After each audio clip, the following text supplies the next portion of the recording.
Greetings, ladies and gents, and welcome to this daily science fiction extravaganza, commonly known as Tales from Outer Space. Taken from the subreddit HFY. All the relevant links will be down below. And, as always, I hope that you enjoy. And if you do, please consider supporting the channel. On to the science fiction. Story number 1. We've come, written by the Real Federal. Most of the ships came unannounced. They came from every direction to the small, often overlooked system of the Orion Arm. The Tereshkova Traffic Control Station was overwhelmed at the sheer number of ships that arrived on the otherwise uneventful Tuesday. Ships from scores of races stacked up as they waited for parking orbits, each ship sending request after request for clearance to land their shuttles on the surface. The senior space traffic controller looked helplessly at the supervisor. Where the hell are they all coming from? I have 35 unscheduled ships awaiting an orbit, and all of them are requesting clearance to land their shuttles in Fayetteville. Why there of all places? It doesn't make sense, sir. His supervisor shrugged in helplessness. Get them in and let Fayetteville ATC know that they're about to have visitors. As large as the hall of the Bordeaux Center was, it could not hold everyone. Visitors spilled out into the hallways, talking softly with each other out of respect for the customs of the humans that they were here to see. Aliens of every size and shape, each dressed in their finest uniforms, spoke to the humans gathered here to ensure that they did not break protocol and custom. The uniforms of the aliens reflected the character of the race that wore them. A trio of somber four-armed Dalson Pathfinders in dark blue uniforms with minimal awards were in deep conversation with the quintet of winged aviac drop commandos. Their multicolored dress smocks covered in so many medals and gold braid, it was a wonder that they could stand. A lone silicate scout sniper, decorations embedded directly onto his rock-like skin, was in animated discussion with a pair of small teddy bear-like Germain combat engineers, proudly wearing the fur-trimmed crimson jumpsuits. Across the great hall, the humans and aliens alike periodically glanced to the front of the hall, where two uniformed humans guarded the long rectangular box that held the man that they'd come to see. Slowly, in order that had no rhyme or reason, but with a military precision all of its own, an individual, a pair or so small groups would approach the black casket. Some would stop, say a few words, and leave. Others would remain wordless, but reach out and touch the top of the box for a moment, as if they could reach through and touch the man inside. Many left on top of or amongst the flowers at the base, a token of some sort. Unit crests were the most common, medals, often taken from their uniforms of the individual. A few left strange gemstones or rough rocks. Hollow images, drawings, even hard copy 2D pictures were amongst the offerings. Although the room held some of the bravest soldiers from across the galaxy, most were hesitant to approach the trio who stood in the open area near the casket.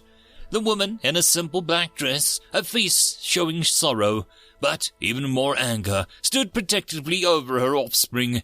The daughter, face reflecting her mother, but most could see the strength of her father, especially in her eyes. The son, too young to understand all of this, but obviously trying to be brave.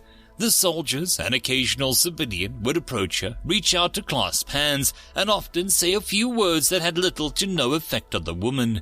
Before they would move awkwardly away before being replaced by another supplicant, trying to offer comfort when none could be given. It was interesting that the first of the aliens that approached the family were the smallest of the races. The Germain, smaller than even the young boy, came forward and bowed to the family. Sorry are we of the loss of Ross Maxwell. Sorry are the whole of the Germain people for his passing. Their ears drooped in sorrow. The senior of the two addressed the boy. When your father came to us, we were slaves to the Biocha. The Baicha told us that we were weak. They said that we were born to be slaves. Your father taught us to fight. He taught us to be strong. He did not fight for our freedom. He showed us how to take it for ourselves. Because of him, we will never be weak again. He held out his hand. When your father left, he gave this to me. I give it to you to honor him. The boy looked at a piece of metal and grasped it tightly in his hand. They bowed to the family and moved away. The slender Bulgari war mistress came forward next. She extended an arm to the two females, entwining her dozens of tentacles around each of their hands. Your husband spoke of you often, Lydia Maxwell, during the battle to liberate my home world. He was ever by my side, and I'm sorry that he kept him from you for so many years when we were cut off. If it had not been for him showing us that all of our people could be taught to fight, we would have never regained our world. He was my trusted advisor and friend. He taught me that one could be friends with a male, and because of him, all Bulgari sexes, male, female, and Eclagra, are unified in defense of our people. As long as our people exist, he shall not be forgotten. A lower hand reached out to the boy, running tentacles through his hair. He looks so much like his sire, it breaks my heart. The single oily tear dripped from her nostril as she hastened away. One after another, each of the aliens stepped forward to explain to the family what he had meant to them, each one trying to explain why he'd been gone for so many times, what good he had wrought. Lydia's eyes glistened with more sorrow now than anger as she heard the stories. While this was going on, knots of conversation went on amongst the gathered, telling stories about him. Overheard snippets of, we were on top of a mountain for a month, down to throwing rocks at the bastards, and he just paraglides in. He carried so much ammo. I have no idea how his legs didn't shatter on landing, but after we resupplied, he led us on a charge down that mountain. Or one shot at 27 realms, and the High King's head exploded. I'm not lying, 27 realms over iron sights. Yeah, and they're laughing. And then he chased down Dwallock's chieftain through the snow while he was completely nude. He ran down after 3 hours to get his clothes back, each taking in his deeds from others, each almost needing the others to know what he'd done for them. But under it all, each was asking themselves, why? Tereshkova Station's red alert siren went off. The signal came from a planetary defense command. The fast-approaching ship was transmitting a verified diplomat IFF code, but all sensors were reading danger. When the computer finally identified the ship, the senior controller blanched white. A Mantodia Queen ship, he whispered. The war had been over for less than a decade, and the threat of the Mantodia fleet breaking through to Earth had been the greatest fear of every Terran. The ship transmitted a text signal requesting an orbit and permission to land a shuttle on Earth. The controller looked helplessly at the supervisor, who shrugged. They have proper clearance from PDC, so give them an orbit. The controller transmitted and took a second look. Are you kidding me? Fayetteville, what the hell is going on down there? His supervisor shook his head. I checked the feed, and the only thing going on down there today is a banjo convention, a couple of funerals, and a library opening. He looked at his boss. You figure the bugs are country music fans. There was a commotion at the door and a few alien sounds of distress when the double doors smashed open. Across the huge room, soldiers grasped for weapons that weren't there as a huge Mantodia matriarch, followed by her drone bodyguards, moved across the floor. She strode to the carpeted floor, her traction claws tearing great rents in the carpet.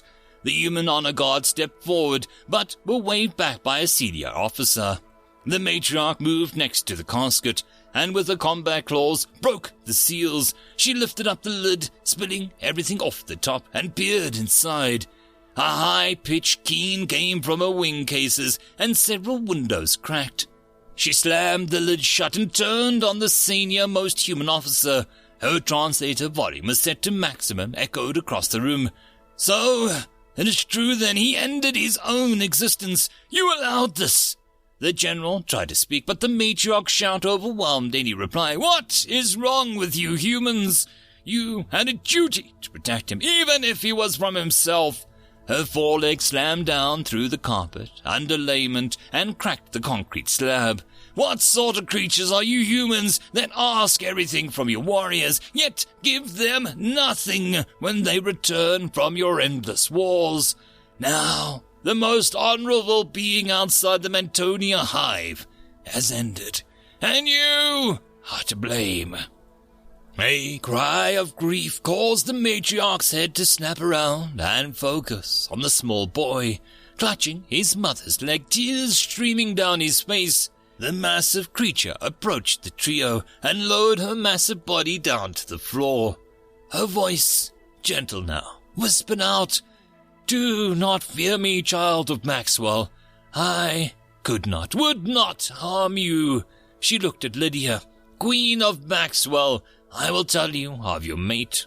A massive shudder went through the matriarch's body. "We were on my clan's newest brood world. We had been fighting for the Like Hunter who had owned the world before us. Over the course of time, they had been fighting more and more fiercely because of your mate and his companions. They started to push our warriors back to a new hive and overran it. Your Maxwell contacted us and allowed us to evacuate our eggs and our brood mothers. Do you understand, Queen of Maxwell? We were the most hated enemies, but he allowed our clan to keep the continuity of life. Because of this, we cancelled the invasion of your planet. Because of this, we demanded that the other clans sue for peace." She motioned back at the casket. "Because of him and his honor." She extended her combat claws and snapped them off with her primary graspers and placed them on the floor in front of the children. "Children of Maxwell, I give you these as a pledge of my word. As long as the descendants of Maxwell live, my clan will not allow Mantonia to harm the human race." As she raised her body, the boy held a piece of metal out to her. "This was my father's. You can have it." The matriarch took it with a precision manipulator and nodded at the boy. As she moved back towards the doors, she turned her head and looked at the nearest human officer, her voice booming out from the translator so loud that the words almost broke up. "Take these words back to your leaders and tell them that they have to do better by their warriors, or they will be sorry." The matriarch said something that didn't translate as she left the room. The human officer shook his head. "Did anyone catch that last part?" The translator didn't catch it. A nearby Dabulan assault striker turned to him and said, "It doesn't translate well, but the closest I can come is, 'Get your crap together, you frickers.'" As the matriarch left the wake of Master Sergeant Ross Maxwell, Special Forces, United Earth Army, she looked down at the item given to her by the child of Maxwell. The crossed arrows and the human letters at the bottom read, "De Presso Liber." She clutched it tight as she walked up the ramp. Author's note at the end. This is dedicated to the 22 current and former soldiers a day who let their demons overwhelm them. End of story. And that, my friends, concludes this dose of science fiction fun. I hope that you enjoyed. And if you did, please don't forget to support the author from the link down below. But if you want to support this channel, there are links as well down below for you to help with. But the easiest way would be to share this video. And if you are so inclined, subscribe as well. I will see you all in the next episode, and I hope that you all have a fantastic time until then. Cheers.